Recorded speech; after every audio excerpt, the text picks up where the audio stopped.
देश की जिम्मेदारी है कि उनको शहीद का दर्जा दिया जाए। अभी तक पैरामिलिट्री फोर्सेज को केंद्र सरकार शहीद का दर्जा नहीं देती है। मेरे ख्याल से सीआरपीएफ के जवानों के अंदर जो विभेद की जो स्थिति रही है उसको खत्म कराया जाना चाहिए। और सीआरपीएफ के जो हमारे 44 जांबाज जो जवान शहीद हुए, अभी आज भी हमारे कुछ लोग शहीद हुए हैं, सीआरपीएफ के उन जवानों को शहीद अन्याय क्यों किया जा रहा है? क्या गुनाह किया है दिल्ली के लोगों ने? दिल्ली के अंदर हम सब जानते हैं, दिल्ली के अंदर सुरक्षा भगवान भरोसे है, पुलिस है, लेकिन किसके प्रति जवाबदेह है, कौन उससे हिसाब किताब लेता है, किसी को मालूम नहीं। दिल्ली की जो चुनी हुई सरकार है उससे कुछ पूछ नहीं सकती, और वो जो कुछ भी दिल्ली के अंदर होता है, महिलाएं आज सुरक्षा की स्थिति में जीती हैं, इसलिए दिल्ली के लोगों को करना पड़ रहा है। और हम आज, चाहे वो भारतीय जनता पार्टी हो, कांग्रेस पार्टी हो, जो लोग दिल्ली के लोगों के साथ वादे तो करते रहे और धोखा देते रहे, केंद्र सरकार से और लोगों से हम पूछना चाहते हैं कि आखिर दिल्ली के लोग देश की राजधानी में रहते हैं।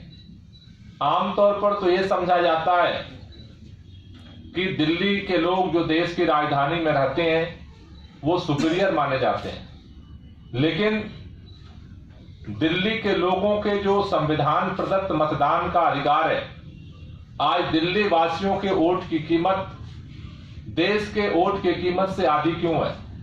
यह अन्याय दिल्ली के लोगों के साथ क्यों बार बार हो रहा है? उनके जो वोट की कीमत है उसको आधा क्यों आंका जा रहा है? दूसरा, दिल्ली के लोगों के साथ जो अन्याय हो रहा है, लगातार हो रहा है। अभी बजट आया है केंद्र सरकार का, दिल्ली के लोग लगभग 1.25 लाख करोड़ रुपए टैक्स के रूप में हर साल देते हैं, लेकिन उसमें से केवल 325 करोड़ रुपया केंद्र सरकार दिल्ली को वापस करती है। ये जो न सिर्फ संवैधानिक तौर पर मतदान के साथ आधा आंका जा रहा है, अन्याय किया जा रहा है, बल्कि आर्थिक रूप से भी अन्याय किया जा रहा है। लगभग पिछले लगातार कई सालों से 125 करोड़ रुपया केंद्र सरकार को देने के बाद केवल मात्र ऊंट के मुंह में जीरा के बराबर 325 करोड़ रुपए केंद्र सरकार दिल्ली के लोगों के साथ जो इनजस्टिस हो रहा है, अन्याय हो रहा है, उसके लिए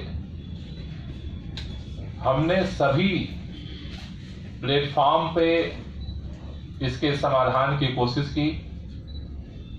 हमारी सरकार बनी और हमारी सरकार बनने के बाद मई के महीने में केंद्र सरकार की तरफ से गृह मंत्रालय ने जब पहला नोटिफिकेशन जारी करके दिल्ली के लोगों की चुनी हुई सरकार की शक्तियों को हाईजैक करने की कोशिश की, उसके बाद हमने अपना पक्ष गृह मंत्री के सामने रखा।